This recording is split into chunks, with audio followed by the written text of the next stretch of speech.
Pastinya untuk para tim bermain, dimana kalau kita lihat juga Sanhok nanti berada di tengah-tengah ya kan, apalagi Sanhok itu kan map bisa dibilang map agak random ya. Betul, kalau Sanhok ya. Itu kalau Sanhok, dan dengan Erangel yang sudah mulai terlihat pembelahan pesawatnya ini cukup adil, merata untuk seluruh tim.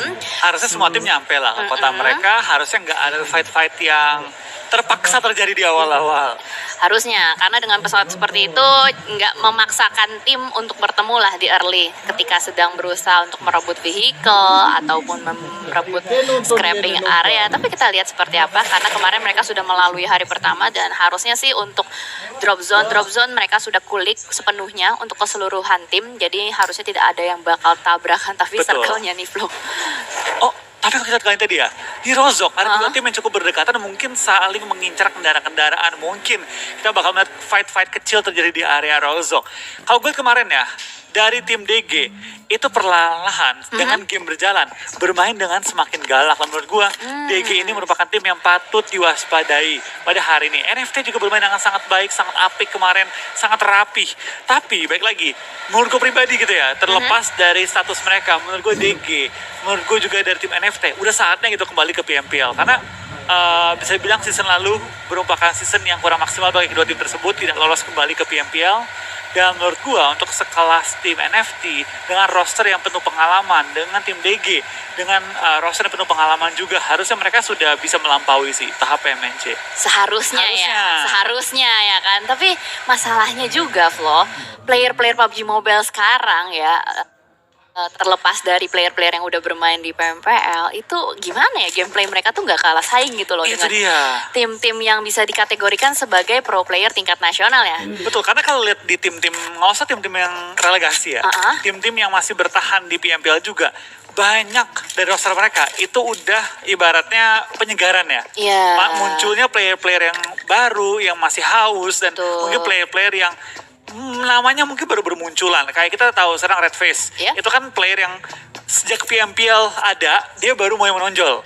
Sebelum ada PMPL dulu, mungkin ada beberapa yang tahu, tapi belum sampai menjadi bintang kan. Lalu ada beberapa tim-tim juga yang mengambil player-player yang benar-benar baru untuk masuk ke roster mereka. Bahkan juga ada beberapa player yang akhirnya bisa membuktikan dengan satu season mereka bisa berada di atas. Benar, dan bisa dibilang itu udah kayak regenerasi player lah ya. Soalnya udah mulai terlihat juga banyak player-player yang masih muda, ibarat kata yang umurnya masih di bawah umur 20, itu udah mulai banyak bermunculan dan gak kalah saing gitu. Tapi balik lagi, jam terbang itu yang biasanya menentukan mental mereka seperti apa juga. Betul. Gak bisa bohong lah ya, jam terbang, experience, pengalaman. Karena baik lagi, dengan mereka udah menjalani banyak sekali jam terbang, ketika mereka lagi di posisi A, B, C, D, E, mereka udah tahu gitu loh. Jadi udah kayak keluar dari otaknya secara langsung, oh gue lagi terpojok seperti ini, gue harus seperti apa. Beda lain halnya dengan tim-tim mungkin yang jam terbangnya masih agak kurang, masih butuh lebih lagi untuk memperdalam pengalamannya. Betul, karena pengalaman tuh nggak bisa dibeli, dan memang nggak setiap saat ya pengalaman tuh pasti menang. Ada beberapa saat juga di mana mungkin pemain dengan skill yang lebih tinggi menang dibanding pengalaman. Tapi baik lagi, pengalaman merupakan satu hal yang sangat berharga, dan pastinya ketika ada pengalaman, ada beberapa momen yang bisa dibilang jadi hafalan gitu kan. Atau bisa kayak, dulu gue pernah kok ngehadapin tim di situasi ini juga, apa yang gue lakuin dulu. Misalnya gue lempar bom, nunggu mereka datang ya, nggak tau lah, beda-beda kondisi ya.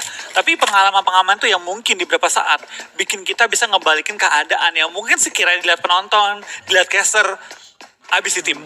Iya, jadi ibarat kata ya kayak, gue pernah ngalamin ini gitu loh. Jadi yang kayak gue bilang refleksnya gitu loh, langsung keluar di otak, nggak harus muter otak dulu mikir, gue harus ngapain ya. Tangan gerak duluan sebelum otak mikir. Iya, jadi kayak udah gerak duluan aja, refleks ya. Oh iya, gue pernah ngeliat nih, ini dulu begini-begini, gue ngelakuin lempar bom ke kiri, mereka bakal keluar nih dari smoke, misalkan kayak gitu contohnya. Iya, tapi baik lagi sih, itu kan pengalaman itu merupakan satu hal yang berharga, tapi bukan merupakan segalanya juga. Betul. Kalau pengalaman merupakan segalanya, player-player nggak usah latihan lagi. Ya iyalah. Yang udah pengalaman kan. Karena baik lagi gitu kan, pengalaman itu satu modal yang baik, satu bonus yang baik. Tapi kalau skillnya ketinggalan, percuma gitu. Percuma, benar. Ibaratnya ngerti teori nggak bisa dipraktekin. Harus improve ya. Jadi coach. Tapi banyak juga loh player-player yang bisa dibilang player veteran itu ujung-ujungnya nanti jadi coach kayak gitu. Tapi ada juga dari coach jadi player. Oh iya. Kato gitu kan. Bener sih. Ya mungkin Sinyo mau nyusul ntar lagi. Ya nanti kita bakal lihat seperti apalah perkembangan dunia PUBG Mobile di competitive scene ini, karena menarik banget sih menurut gue. Ada aja gitu loh yang menjadi bumbu atau membuat skenario-nya tuh menjadi semakin menarik gitu. Betul. Gue suka ya PUBG Mobile lah. Ini kan merupakan game survival, bukan game tembak-tembakan. Iya. Bukan tembak-tembakan saja gitu ya. Iya. Jadi balik lagi namanya survival. Cara apapun tuh ya intinya survive sampai Survive, akhir. Karena yang benar. dihitung adalah poin gitu kan. Iya, nggak ada yang salah lah Gak ada yang caranya. salah, mau itu ya pakai cara healing, mau Iya. itu mainnya barbar banget, mau itu main yang ngendok banget. Kalau menang ya menang gitu kan, berarti efektif. Ah, Kalau orang menang modal ngendok, ya berarti metanya ngendok gitu kan. Iya. Tapi emang bener sih Flo, kayak kemarin simpelnya aja deh di turnamen DGL itu ya. Iya. Kita lihat ya ketika zonanya ke air. Mhm. Kalau misalkan kita punya experience pernah main zona ke air, pasti tahu kan? Kayak Kayak AE lah, kayak AE dia kan Iya. ada triknya buat nembak. Iya, sama kenapa si GD bisa chicken itu karena dia berenang-berenang ke bawah, nyelam ke bawah. Nggak tubruk-tubrukan di Nggak atas. tubruk-tubrukan. Itu yang mungkin bisa dibilang faktor dari pengalaman. Dan mungkin untuk player-player lain yang mungkin belum pernah ngerasain circle seperti itu dengan nonton turnamen seperti kalian nonton PMNC ini juga akan membuka wawasan kalian gitu. Kita nggak tahu nih nanti, siapa tahu circle dalam 6 match ini bakal kemana. Entah ke bukit, Iya. entah ke laut, entah ke jembatan. Dah, dengan kalian menonton dan kalian mengulik, itu kalian bisa menambah wawasan kalian in case kalian memang mau terjun ke competitive scene seperti itu. Karena menurut gue ya, pengalaman itu nggak cuma di situasi yang ibaratnya mikro fight gitu kan. Makro pun rotasi ya gitu. Ketika kita main circle, itu bukan cuma semata-mata hafalan atau kan prediksi, oh gue prediksi circle kesini nabrak sini. Tapi pengalaman, oh gue pernah main circle yang setengah-setengah SMB sama Pulau Utama. Ya. Apa yang gue lakuin dulu? Oh ternyata gue lebih suka tuh main ke tengah, ambil jembatannya, secure. Jadi mau rotasi kanan, mau rotasi kiri enak. Benar-benar. Ketika circle pindah ke area SMB, gue masih di Pulau Utama, apa yang gue lakuin? Tahan dulu atau gerak cepat gitu kan. Itu kan hal-hal yang kita alamin dan kita ngerasain. Gue cobain A, sukses nggak? Enggak. Gue cobain B, sukses nggak? Sukses. Oke, kenapa B lebih efektif dibanding A? Ternyata dua-duanya nggak berhasil. Gue salah gerak dari awal. Harusnya gue nggak buru-buru ke jembatan gitu kan. Jadi itu hal-hal kecil yang kita kulik dari pengalaman kita. Benar-benar karena teori aja nggak cukup, harus dipraktekkan gitu. Betul. Oke, dan kita juga dari tadi ya, selama kita ngobrolin soal pengalaman, curhatan, dan beberapa wejangan dari Flo Wolfie, ini selama 8 menit ya, di circle pertama, belum ada yang ketemu Flo dari tadi. Kemarin Jel ya, kemarin itu mereka butuh sampai beberapa circle lah, 3 circle gitu buat sampai ke tahap-tahap fight. Tapi tadi lu baru ngomongin mulai ada fight Caster gitu Jinx harus Jinx. diomongin dulu, baru ada yang mau fight. Dan tadi terlihat ya di Killing Feeds-nya ada Paudi Cannot sempat knockdown, tapi masih belum tersecure killnya karena terlihat alive masih 64. Dan ini dia di area mansion, ternyata sudah mulai terdengar beberapa tembakan-tembakan, dan Cannot pun harusnya masih bisa di-revive karena mereka masih jauh. Mungkin tadi terculik ya. Betul. Ini dari 2 tim yang lagi clash. Ini bisa dibilang mereka perlu berhati-hati sih. Ini baru circle yang pertama menuju OTW kedua.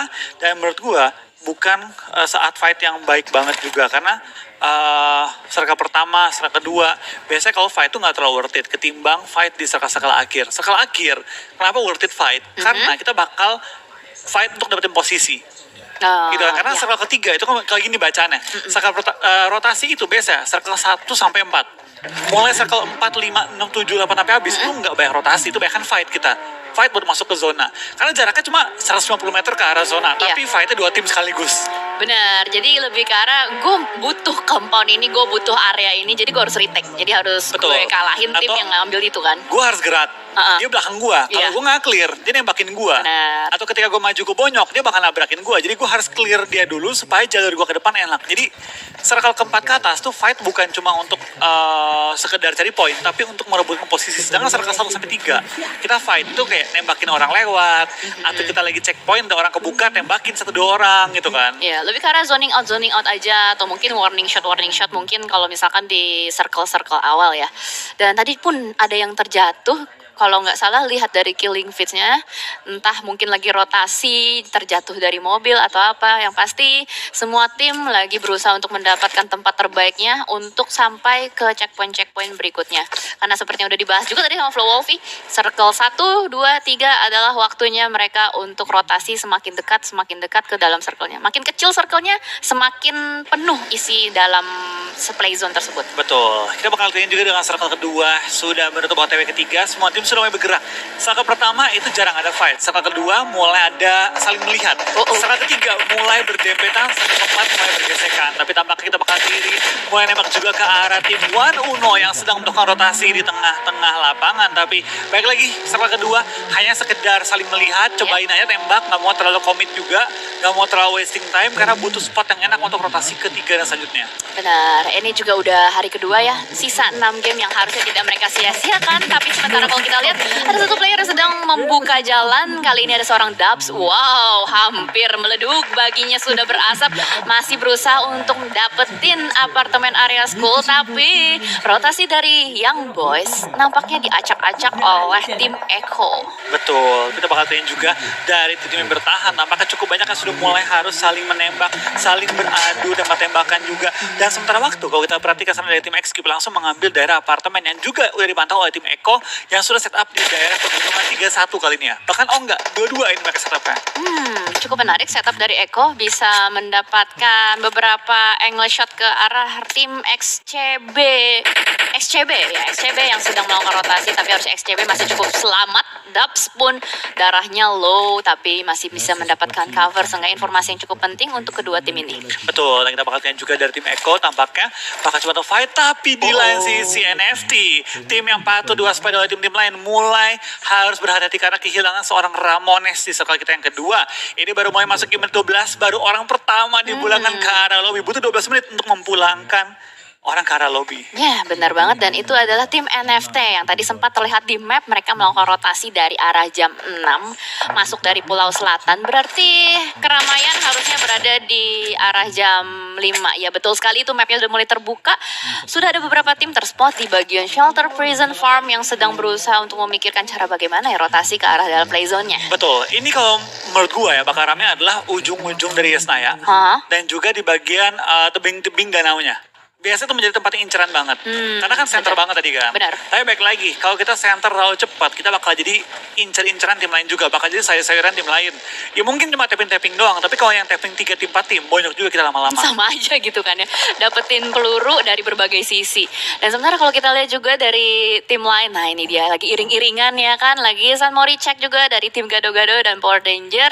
Dan Power Danger pun sudah mulai mendapatkan beberapa spot. Ini adalah kempon-kempon nampaknya dekat dengan kota Yasnaya. Terspot juga ada Virus di sisi kiri. Dan ini ada Waf yang sedang berusaha untuk masuk ke dalam circle. Enggak ditembakin sama sekali sama tim One Uno. Dibiarin aja dicuekin. Ini sama sekali nggak tembakin, dan lihat betapa banyaknya tim langsung mengambil ujung-ujung dari kota Yasnaya. Dan NFT tampaknya langsung di take down oleh tim AT, menyisakan 2 pemain lagi, Swavel dan juga Drone yang harus bertahan di daerah apartemen. Drone pun tembakin lumayan low, perlu berhati-hati. Drone di spray down, take down juga, menyisakan Swavel seorang diri bertahan bagi tim NFT. Wah, kabar yang sangat buruk untuk Swavel dan NFT pun ternyata harus di posisi ke-16. Tidak membawa pulang poin sama sekali. Tidak membawa poin sama sekali. Oke, ini bukan game terbaik bagi tim NFT di game pertama kita. Padahal mereka kemarin bermain dengan sangat-sangat baik. Wow, rotasi tim NFT benar-benar diacak-acak abis-abisan oleh keseluruhan tim yang bermain pada PMNC di hari ini.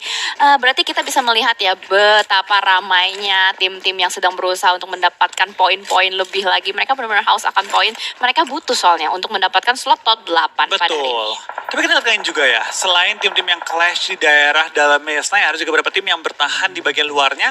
Ada Jeux, ada X-Cube, yang Boys juga, dan kalian kita bakal lihat mereka bakal saling beradu, mungkin tapping dikit, tipis-tipis, coba gembosin mobil lawannya.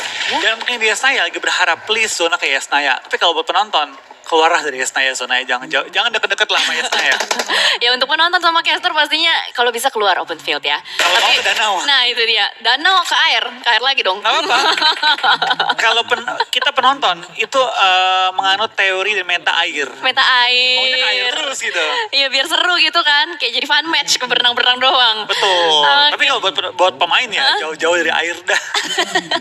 Karena jatuhnya jadi kayak nggak bisa berlaga secara maksimal gitu kan ya. Betul. Dan kalau kita lihat sementara beberapa apartemen sudah terjual untuk tim-tim AT, tim Virus juga masih ada beberapa apartemen kosong tapi masih belum diisi. Sementara itu Power Danger ini adalah tim yang bisa kita katakan agak galak ya untuk di PMNC ini dan mendapatkan poin tertinggi untuk sementara waktu. Masih berjaga-jaga aja di sebuah rumah dan circle-nya udah mulai bergeser nih bener-bener loh flow ke danau. Betul, ini benar-benar ke danau nih. Dan ini yang gue pengen banget zonanya ini menuju ke arah pom bensin, danau, sampai ke rumah jamur juga masih masuk. Dan kita bakal melihat tim-tim sekarang yang di Daresna ya, semua scrambling. Ternyata area yang mereka sudah invest, apartemen-apartemen tersebut, ternyata nggak masuk ke arah zona. Ini gokil. Gokil banget rotasi dari Creed. Sabar banget mereka tadi ya. Dia sabar banget dan masuk dari area yang benar-benar kosong. Tapi Myron pun berusaha untuk mendapatkan area ini. Ini adalah choke point yang akan menjadi rebutan nampaknya untuk kedua tim antara Creed dan juga Myron. Seorang Prince pangeran di belakang batu sudah mulai meng-spot juga. Tapi ternyata Drayan pun harus terjatuh dan masih bisa di-revive. Seharusnya ada Myron yang benar-benar galak dan berusaha untuk mendapatkan area ini. Ditembakin lagi oleh shot. Ada yang sudah mulai turun di depan sana bakal melakukan close combat. Shot sudah mengganti Uzinya ditembakkan ke depan. Tapi ternyata jiggle dulu gak sih? Masih belum bisa mendapatkan satu player di depan sana. Shot pun darahnya tipis banget tapi masih bisa menumbangkan seorang player. Tapi ternyata backup fire yang begitu apik dan ini dia training knock pun terjadi. Yes, Creed tampaknya kali ini harus mencoba untuk revive teman-temannya. Semua setelah dilempar, dua player Creed masih bertahan, tapi Myron dalam bahaya. Oh iya, hari di belakang dan di daerah rumah jamur juga ada yang menjepit ke arah tim Creed, tapi nggak bisa gerak. Prince di lain sisi coba nge-backup dari sisi jauh dan lihat mulai chaos, mulai fight di semua sisi mapnya.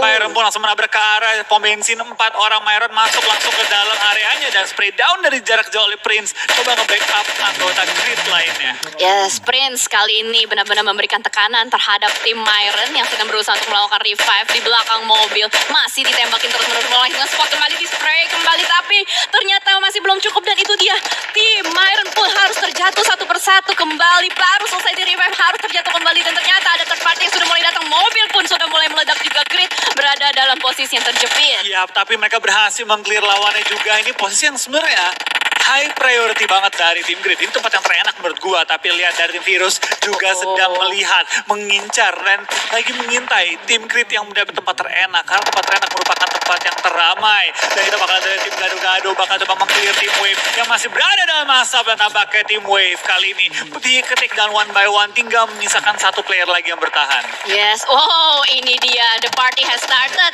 Tim DG bakal join the fight juga menjadi third party. Ada 3 tim berada di satu rumah yang sama. Miracle Bright Spray to the smoke berhasil untuk mendapatkan last player dari tim Wave. Tapi ternyata ada tembakan dari sisi lain. AT mengacak-ngacak party mereka. Betul, DG nabrak, malah cuma dapetin 1 kill. Malah tim AT yang dapetin cukup banyak kill. Tapi lihat tim Cyclone, TC, 8 kill dikantongi oleh mereka. Padahal masih ada 38 orang yang masih alive. Wow, di mana TC itu? Dia udah nyayur banyak banget. Itu mereka tadi di mana ya? Dia di ujung-ujung lapangan deh. Di lower ground mungkin.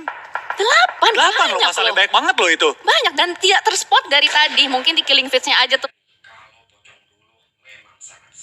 Terus ya, yang keluar dan kali ini masih fokus ke arah tim One Uno yang masih dibombardir oleh tim WAV. Lazy by 99 masih terus menghujani One Uno dengan beberapa granat, tapi tim One Uno masih dengan sangat sabar melakukan healing terlebih dahulu dan bakal kembali dikokang granatnya dari Lazy by. Betul, Let's Buy kali ini bakal coba mencari info di mana One Uno sedang bertahan dan lihat Creed. Gak sia-sia mereka mempertahankan pom bensin mereka. Bahkan Prince langsung mengambil sisi kiri yang total kosong. Gak ada satupun tim yang mikir kita ngambil di kiri yuk. Siapa tahu kosong. Bener, itu setup dari Creed benar-benar bagus banget untuk dengan zona yang seperti ini. Tapi kita akan melihat kembali dari sisi lain yang masih berada di luar zona pun tertembak. Let's Buy kali ini dari sisi lain, 2 player dari WAV mulai berjatuhan. Ternyata One Uno masih bisa mendapatkan beberapa player dari WAV. Ini adalah bahaya untuk beberapa tim yang masih belum masuk ke dalam circle. Betul, kita bakal kayaknya juga beberapa tim masih berada di ujung zona seperti WAF dan juga beberapa tim lainnya. Revive sedang melakukan juga oleh WAF dan bom pun dilontarkan. Tapi lihat Virus, mereka juga enak banget. Ini dapetin low ground yang tercover dari sisi pom bensin, tapi bisa nge-forting juga ke sisi lainnya. DG juga dapat tempat yang enak, tapi mereka harus maju sedikit lebih jauh. Mungkin DG bakal ngincer posisi tim Virus. Ini adalah posisi-posisi yang paling enak ya, berarti dari tim Virus, tim DG, dan juga Creed.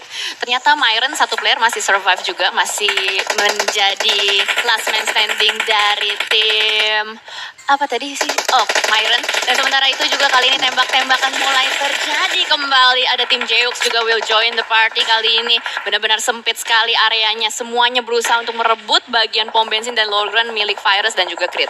Ya, kita bakal lihat juga dari Virus tampaknya bom mulai lontarkan one by one, mulai berjatuhan Magic di belakang karena lobby Venom, Chillboy dalam bahaya yang kali ini semakin dekat dengan mereka. Creed terus mengebom, DG langsung bener mengincar tempatnya Virus karena tempat DG masih terlalu jauh dari area zona. Dari seorang kental langsung nge-flank ke sisi belakang menggunakan baju sebagai cover, tapi ternyata Onta yang nge-flank dan dia malah ke-take down oleh lawannya Chillboy dengan sangat tenang men-take down dua pemain dari tim DG. Bobo kan juga kena knock, dan kali ini DG yang tadi pengen nge-rush malah dalam bahaya yang amat besar. Yes, player-player dari DG terculik satu persatu, membuat posisi mereka menjadi posisi yang tidak enak. Dan sementara itu juga di sisi lain masih ada TC yang sedang berusaha untuk masuk ke dalam circle, tapi dihadang oleh tim Jeux. Kali ini circle-nya sudah mulai bergerak. Nampaknya tim-tim yang berada di pinggiran play zone nggak bisa berlama-lama untuk melakukan fight. Mereka benar-benar harus komit mau fight atau masuk ke dalam circle. Tapi ternyata ada Myron, Leuzi yang menjadi last man standing masih memantau pergerakan dari tim TC. Lacoste pun ternyata sudah mulai terjatuh. Masih bisa di-revive oleh seorang Firen. Dan ini benar-benar chaos banget areanya. Yes, 25 orang live dari 24 dari 9 tim yang berbeda kali ini. Dan kita lihat dari tim Jeux dan juga tim TC masih beradu. Yang kalau TC di mana? Mereka di bukit sebelah kanan tadi ternyata ya. Di belakangnya tim Miron. Tapi TC dengan 8 kill mereka ternyata sudah kena player mereka Jeux sampai ke permainan cukup agresif. Spray down dari Casper. Kali ini belum bisa menumbangkan pemain dari Jeux. Tapi Gloomy ter-take down oleh Warrior. 2 player ter-take down oleh Warrior. Warrior akhirnya kena-knock. Dan sekarang kita bakal apakah ada seorang Casper bisa membalikan keadaan. Casper mundur coba untuk nge-revive temannya dan coba buying time untuk tim TC kali ini ya. Yes, benar. Jeux pun tersisa satu player aja di belakang sana. Semuanya masih bleeding out aja, masih belum ada yang di revive. Nampaknya mereka saling melakukan revive. Sementara itu Leuzi sudah mulai melemparkan granat yang pertama ke arah XCB. Sementara juga dari Virus dan Creed santai aja karena circle-nya ada di mereka. Betul, ini mereka nggak perlu terlalu pusing, dan Creed bener-bener pilihan mereka untuk ngambil Pom bensin sih, itu worth it banget sih. Hingga zona kita yang ke-7 masih masuk ke area. Oh no, ternyata player dari Jeux mulai terculik lagi oleh third party. Ini benar-benar banyak sekali tembakan bermunculan dari berbagai sisi. Dan juga dari tim Virus masih berusaha untuk mendapatkan mangsa-mangsa lebih lagi. Tapi mereka tersisa 2 player aja, nggak bisa terlalu agresif. Sementara Lacoste bakal langsung mengambil rumah jamur ini. Ditabrak.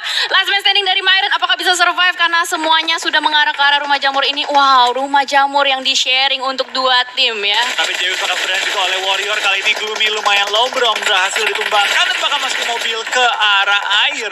Yang sayangnya belum masuk ke arah zona. Tampaknya mobil bakal langsung spray down juga, coba untuk menumbangkan orang tersebut di dalam perairan. Wow, YOLO movement untuk tim Jeux, seorang Gloomy. Tapi entah apakah bisa survive atau tidak. Firen, mobilnya udah meledak, terbakar. Itu dia, nggak bisa bertahan lebih lama lagi. Tim TC diacak-acak kembali kali ini posisinya. Berbagai tembakan dari seluruh sisi sudah mulai pecah. Ya, kita bakal lihat tim Virus juga tampaknya masih lumayan oke posisi mereka. Creed sih yang benar-benar enak banget ya. Tapi dengan 3 member mereka di dalam pom bensinnya bertahan. Tapi Virus tampaknya dengan 2 member mereka tidak membuat mereka gentar untuk berperang dengan tim XCB yang terus spray down oleh Venom kali ini. Sang tembakan berbisa. Waduh, sang tembakan berbisa. Benar-benar berbisa dan bisa menumbangkan beberapa player-player musuhnya.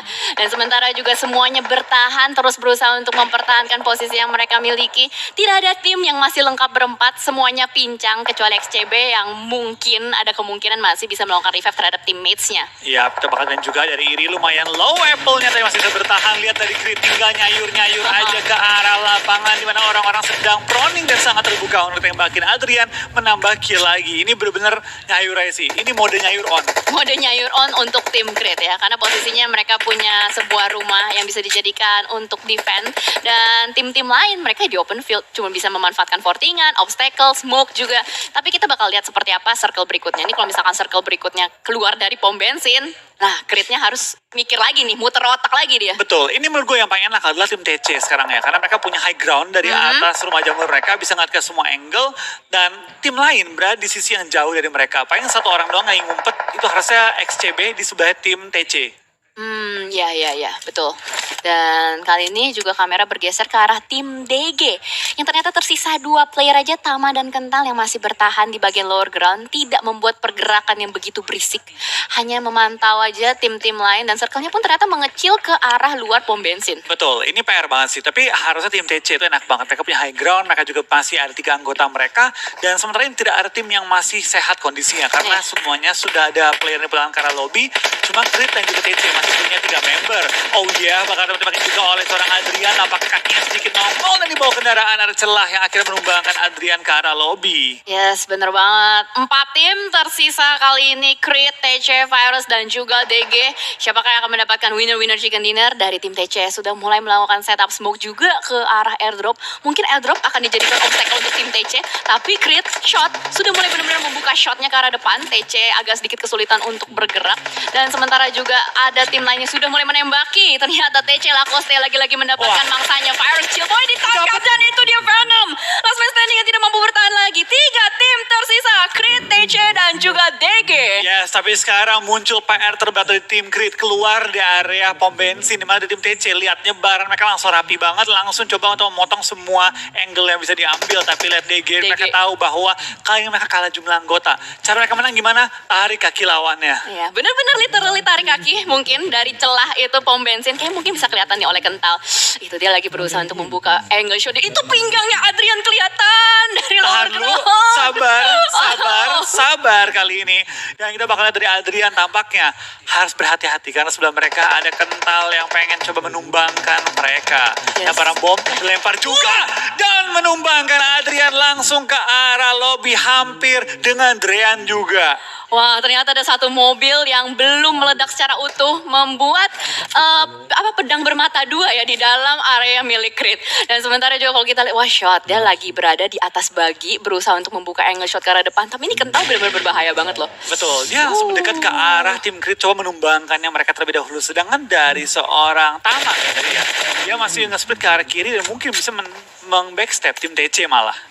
Menarik ya, ini positioning dari tim DG. Tama pun kayak masih belum terspot oleh player-player TC karena Lacoste dan teman-teman masih fokus ke arah pom bensin. Sementara circle masih ada waktu 20 detik untuk bergerak, berusaha untuk mendapatkan jempol kaki Drean, tapi masih belum cukup. Tembakan dari Lacoste sudah mulai melepaskan tas-tasnya juga, berusaha untuk ngepron aja dari bagian bawah. Dan kali ini Kental udah mulai berdiri. Apakah kelihatan? Itu kelihatan punggungnya ditembakin dan pinggangnya ditembakin. Itu dia terjatuh Drean dari celah yang begitu sempit. Kental bermain dengan IQ 200. Ini IQ benar-benar tinggi banget karena dia langsung melihat celah-celah yang ada, lihat dilempar lagi, tapi sayang banget Tama malah ketangkap. Kental pengen coba naik nomor 2 dengan memulangkan tim lawannya mereka. Tapi lihat bakaran ternyata nggak sesuai dengan rencana dan akhirnya Kental bertahan hingga nomor 2. Dapatkah dia membalikkan keadaan 3 versus 1? Kental melawan semuanya. Spray down dari Kental, dapetin 1, tinggal 2 player tim TC yang harus dihadapi oleh Kental. Dapatkah dia meng-clutch tim TC kali ini atau akankah tim TC men-secure jadi pertama pada game kali ini? Yes, benar sekali. Kental last man standing. Sudah mulai bergerak tapi mulai terspot. Bangun, spray down ke arah depan. Tapi ternyata backup player dari tim TC berhasil menghentaskan Kental. Winner chicken dinner untuk tim TC.